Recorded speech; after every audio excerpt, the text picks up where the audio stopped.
Now, after that, what we're going to talk about is that we're going to talk about this so-called effective filtration pressure. Okay, what is effective filtration pressure? Is that this effective filtration pressure is all itself, it depends on 4 different types of mechanical forces. Okay, and those forces are here. Okay, we have to talk about those forces. Let's talk about it. Okay, let me erase this actually. Okay, because you guys got the point. This is my glomerulus, right? We have to talk about this is my glomerulus, right? This depends on the hydrostatic. So I'm going to write down this as actually, let me make it very simple here. This is going to be my glomerular hydrostatic, okay, let's say glomerular capillary hydrostatic pressure. Okay? This is glomerular which likes to do what? This guy, glomerular hydrostatic pressure, is what he's going to do is it's the pressure that's going to push the fluid. Okay? It's going to push the fluid from the glomerulus to go to the interstitium and to the internal capsules. Okay?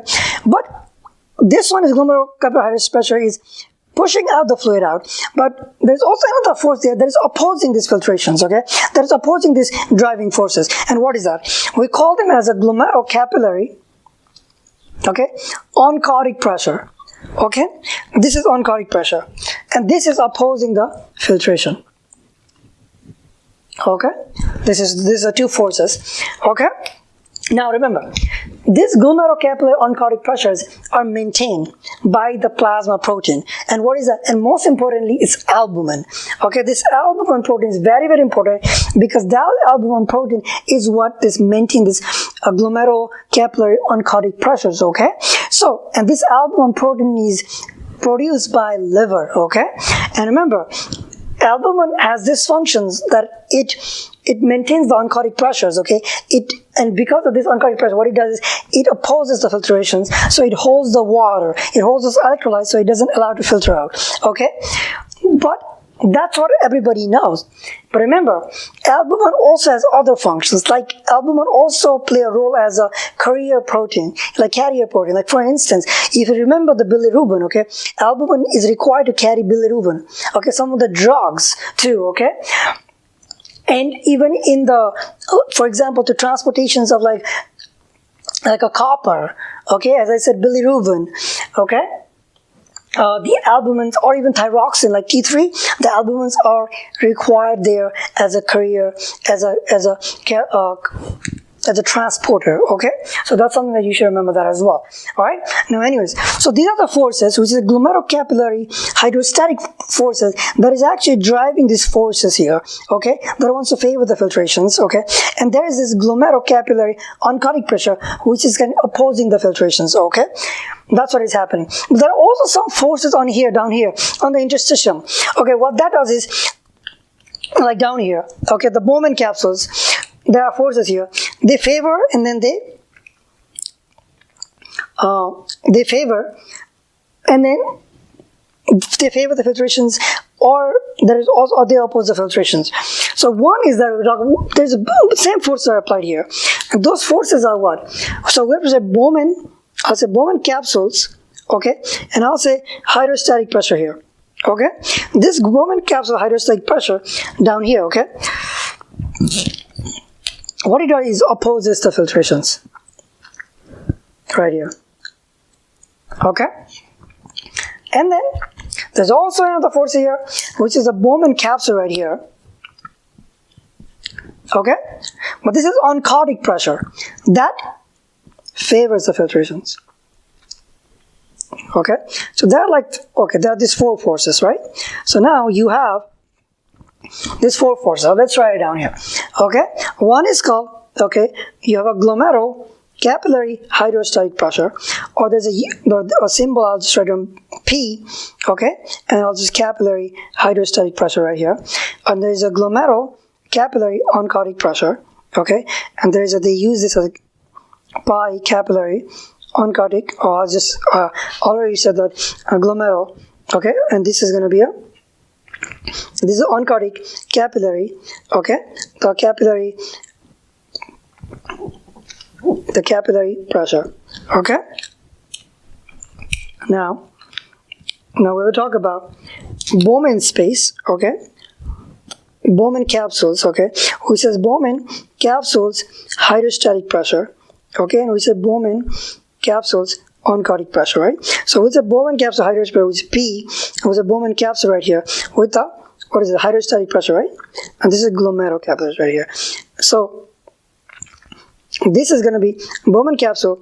You're going to have a hydrostatic pressure right here. We'll just say this one. And then, okay, we'll just start BPC. And then this one is going to be my Bowman space, or oncotic, of the Bowman capsule.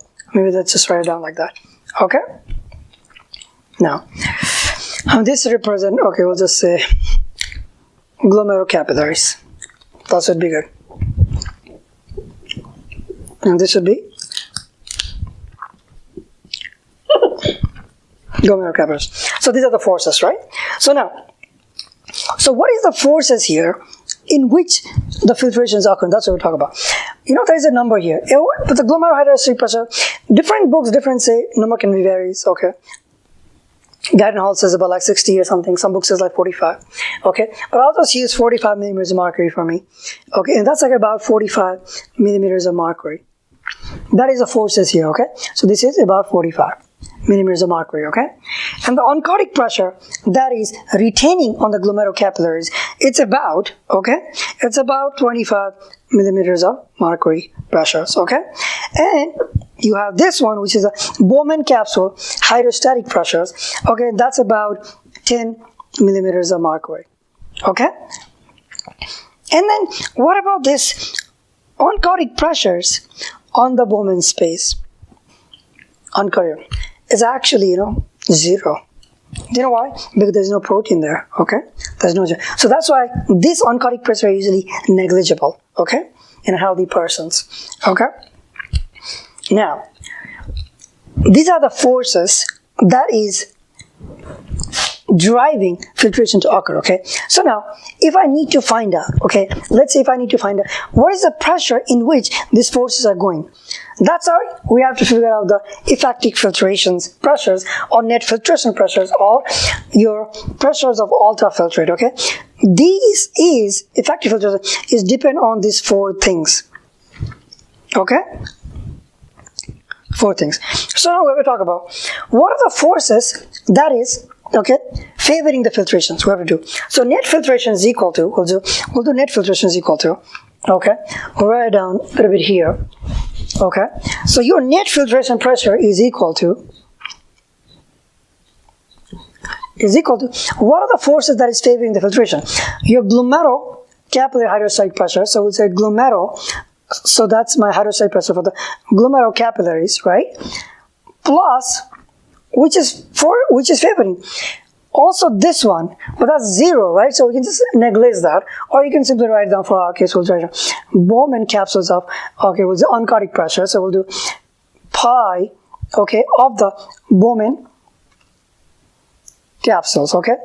That's what it is. These are favoring the filtration. And what is opposing the, let's just write it down. What is opposing the filtrations is going to be minus your glomerular capillary oncotic pressure, right? And that is, which is going to be my glomerular capillaries, okay? And I have to do plus, I have to add that because because they both are opposing the filtration, right? Which is the Bowman capsules, right? So hydrostatic pressures of my, what is this? Bowman capsules, okay? So if I do the math right here, so we said this pressure right here is 45, hydrostatic pressure, which is favoring the filtrations, okay? That's 45. What is it? Millimeters of mercury, okay? And then we said the Bowman capsules of oncotic pressure, which is favoring the filtration, is 0. So we can write down 0 minus, what is this? The glomerular capillaries oncotic pressure, we said what? We said about 25 millimeters of mercury. Okay, then we said this is it's going to be minus times minus minus. What is the Bowman capsules of my hydrostatic pressure? We said about 10 millimeters of mercury, right? So if I do this, you have 45 minus 25 minus 10 millimeters of mercury. What is that going to give me? 45 minus 25, 25 minus 10, that should give me 10 millimeters of mercury. So this 10 millimeter marker, see, you know what that 10 millimeter marker is? That is my net filtration pressure. That is my effective filtration pressure. This is my effective filtration. In this pressure, this glomerular filtrations is occurring, okay? This effective filtrations part. And this effective filtrations is based on these 4 different things, which is actually 3 different things, most importantly: glomerular capillary hydrostatic pressure, glomerular capillary oncotic pressures, and then Bowman capsule hydrostatic pressure, okay? It based on these 3 different things. And if you change any of this, okay, this glomerular capillary hydrostatic pressures, or let's say glomerular capillary oncotic pressures, or Bowman capsule hydrostatic pressure, that can change your effective filtration pressure, and that can change your GFR, which is the glomerular filtration rate, okay? And then, so anything that is disturbance on these pressures, that is what's going to change your glomerular filtration rate, okay? That's what it is. Now, after we talk about this, right, we also have to talk about this.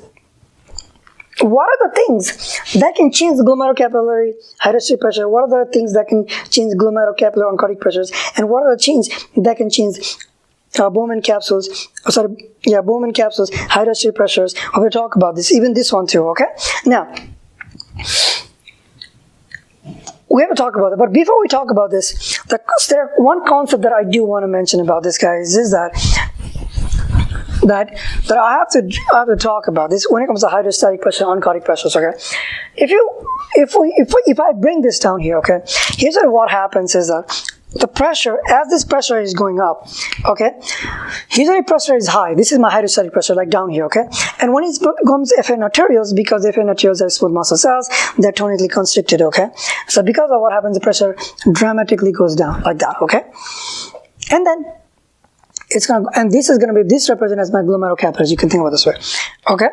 And then my oncotic pressures, okay, let's just make this, is gonna be down here, okay? It's gonna go like this. You know what I'm talking about. Go across it.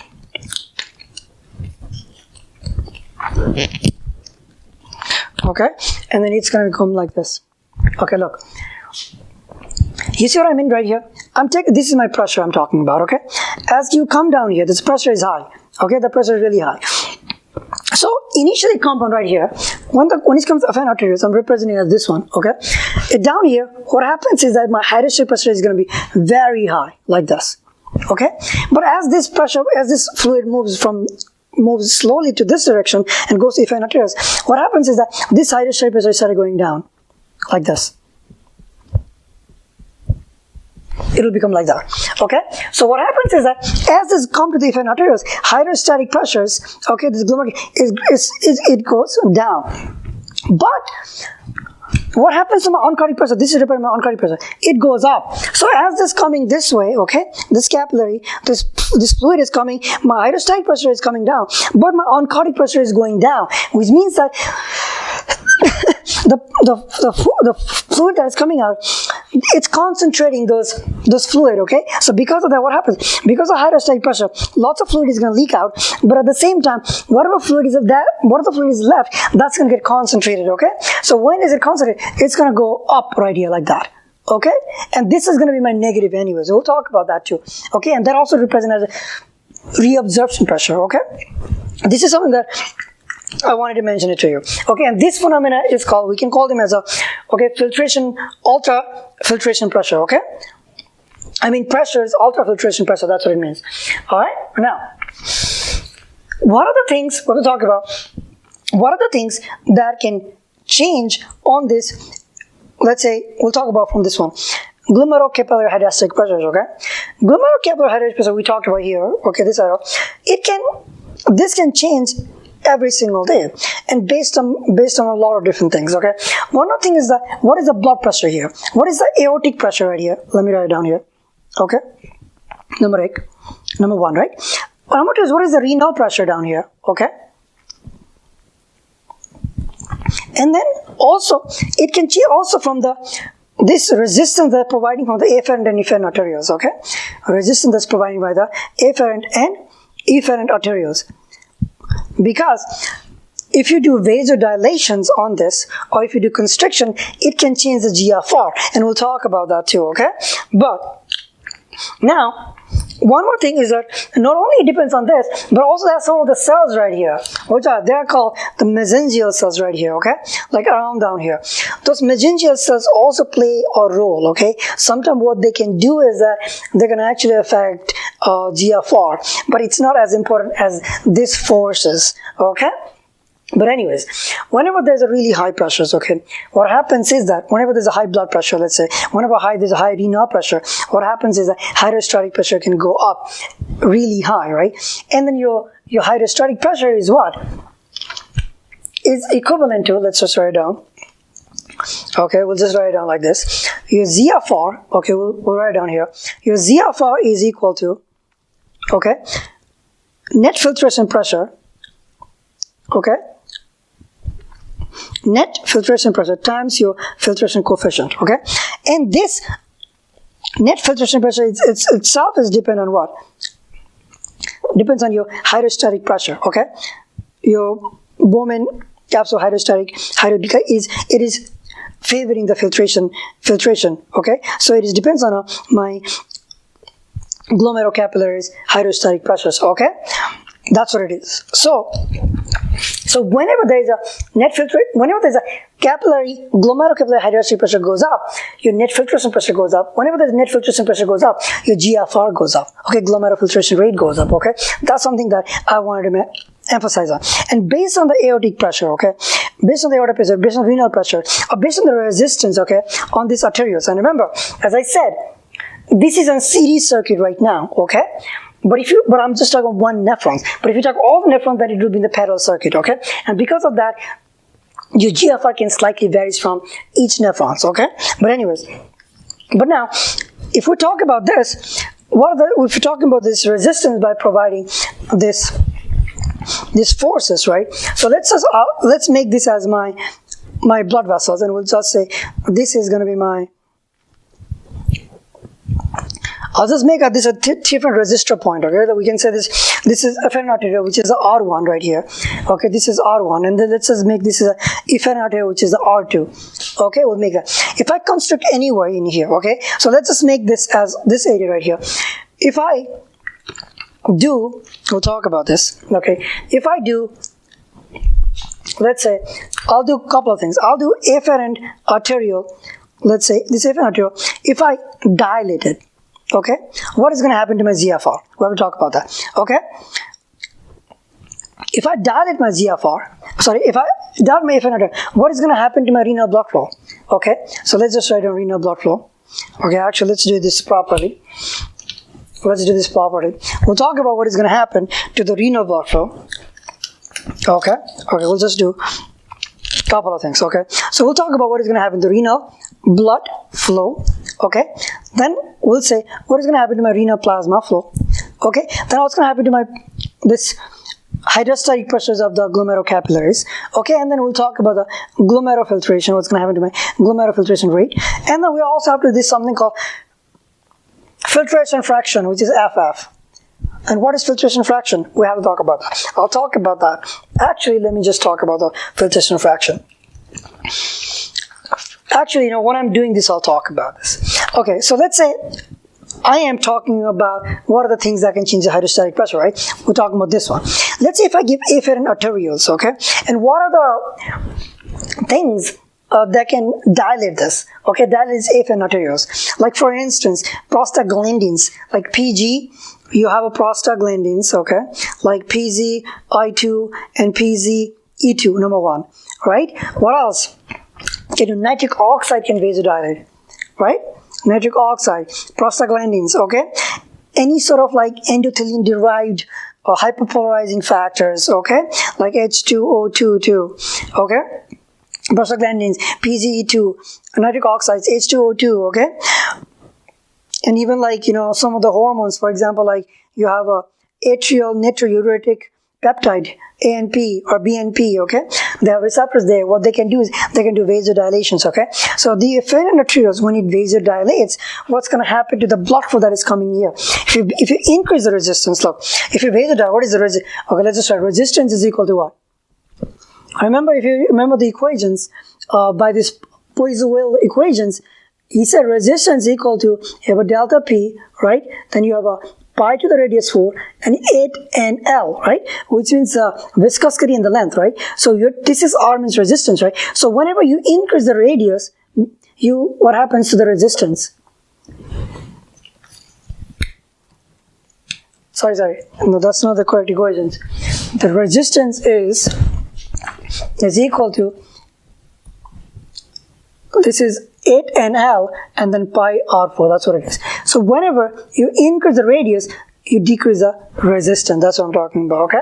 So resistance is equal to 8N, which is the viscosity and length, over the pi to the radius 4, right? So whenever you increase, so that means we increase the radius, right? That means the resistance is going to go down, right? When the resistance is going to go down, what's going to happen to the blood flow? My blood flow is going to increase, right? So that's going to happen. So I'm going to have, let's say, my afferent arteriole dilator. So if I give, right? So if I give afferent arterioles dilator, my renal blood flow is going to go up. My increases, right? So my renal blood flow increases when I give it. But what does the blood consist of? Renal plasma, right? The plasma. So obviously my renal plasma also go up. Renal plasma flow also go up because more blood is coming, the more plasma is coming. Okay. Then if the more blood is coming, then what's going to happen? There's a hydrostatic pressure. Hydrostatic pressure is going to go up, right? And then remember, if the hydrostatic pressure goes up, what is going to happen to my glomerular filtration rate? That's going to go up, right? Then what's going to happen to my net filtration pressure? That's going to go up too, right? And then we will talk about the filtration fraction. Okay, and what is filtration fraction? Filtration fraction basically means is that the fraction in which the plasmas are filtering out, and this filtration fraction is dependent on the glomerular filtration rate and your renal plasma flow. So if you want to know the filtration fractions, okay, which basically means your glomerular filtration rate over this renal plasma flow. Okay, so basically this filtration fraction is basically means that the fractions of the blood, fractions of the plasma that has been filtered out. Okay, whatever that is, whatever plasma came out, the fractions of that has been filtered out. Okay, so whatever that fractions has been filtered out, that is directly proportional to glomerular filtration rate and inversely proportional to renal plasma flow. So whenever your filtration fraction goes up, and if renal plasma does not change, then means filtration fraction goes up. But if GFR goes up, at the same time let's say your renal plasma flow also goes up, that means the filtration fraction will not have any change. Like in this condition, let's say your renal plasma flow go up, but GFR also go up, right?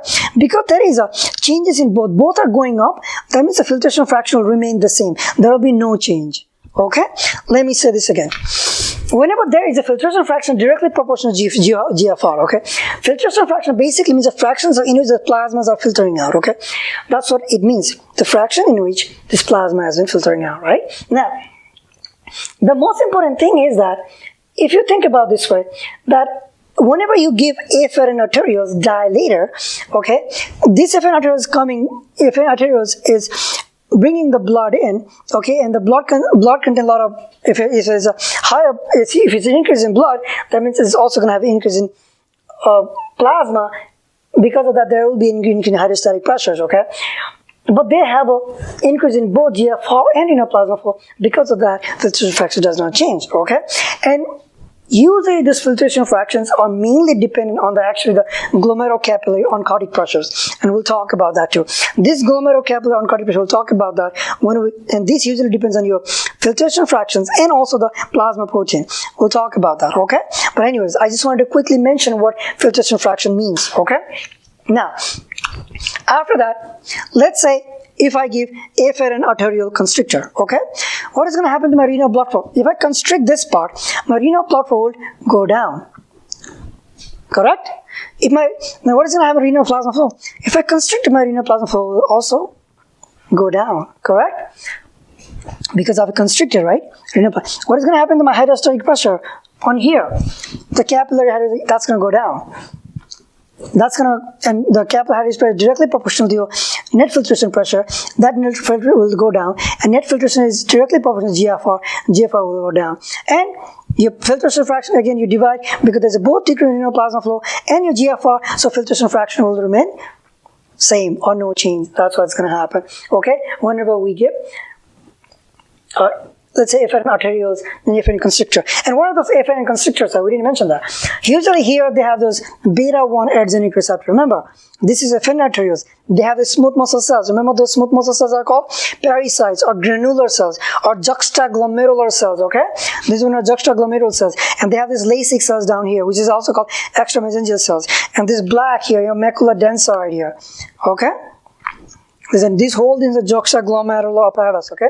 Because this granular cells release renin. Whenever there's a sympathetic stimulation right here, okay?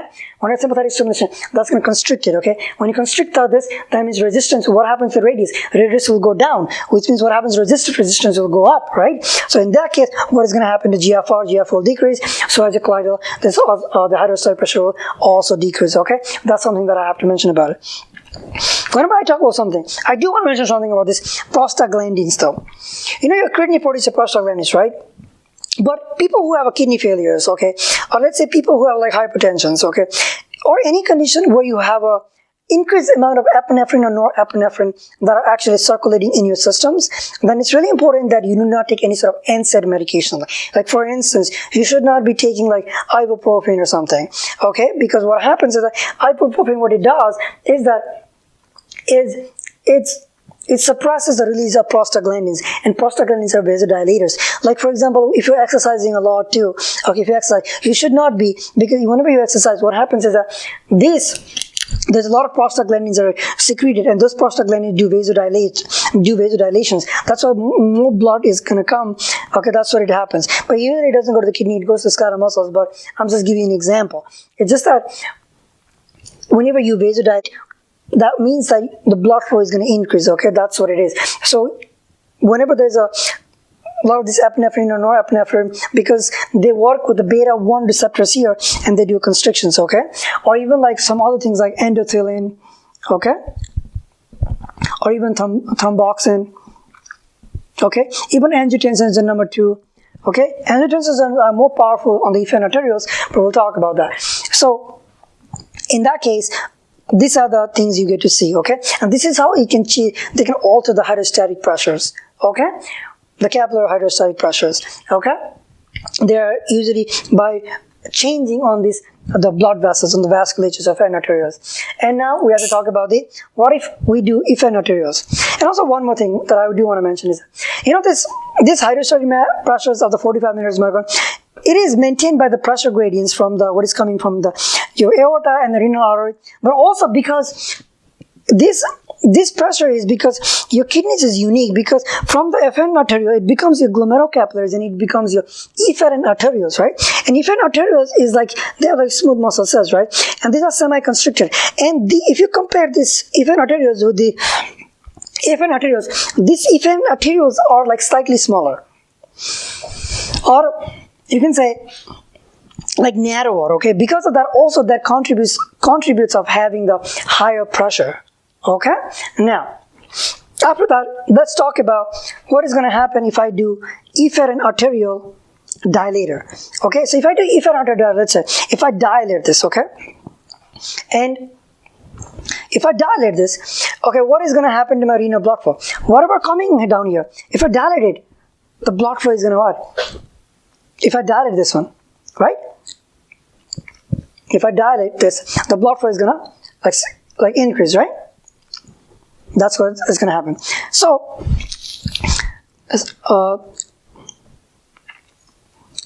if I give an efferent arteriole dilator right here, right? So that means what's going to happen to my blood flow? That's going to increase, right?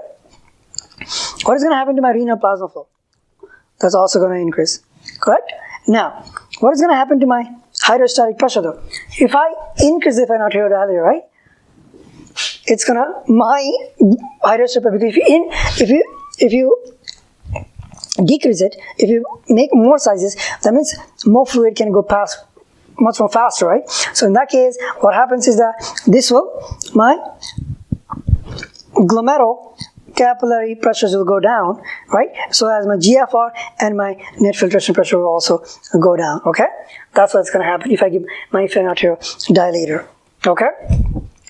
And in that case, what is going to happen to my filtration fraction? Filtration fraction is equal to GFR over my renal plasma flow. Renal plasma flow going down, but my renal plasma flow going up, but my GFR went down, but they didn't increase by the same directions. So what's going to happen to my filtration fraction? My filtration fraction is going to go down. That's what's going to happen. Let's say if I get an arterial constrictor, and for the arterial constrictor, I have to mention the angiotensin is in number 2 here. This angiotensin is in number 2 is a powerful constrictor on this isthmus muscle cells on the efferent arterioles. They have a lot of receptors located in efferent arterioles, okay? And this efferent arterioles, if you give a constrictor, the renal blood flow is obviously going to decrease, right? That's going to decrease. But what's going to happen to my renal plasma flow? We're going to talk about that, okay? But what's going to happen to my glomerular filtration rate? If I give a powerful constrictor, what's going to happen? If I constrict here even more, my hydrostatic pressure is going to go up. My hydrostatic pressure is going to go up, right? Like let's say, and then what's going to happen to my GFR? That's going to go up. Net filtration pressure will go up, right? And then if the net filtration pressure goes up, my GFR goes up, right? And what is going to happen to renal plasma flow? That's going to go down, right? Because remember, as more fluid is, because amount of fluid that's going to get excreted out because you kind of constrict this, so there's more pressure there, so more fluid will go down. So in that case, if I do my filtration fractions, which is my filtration fraction is equal to my GFR over renal plasma flow, right? So if the filtration fraction goes up, what is happening in GFR? GFR is what? GFR is going up here, right?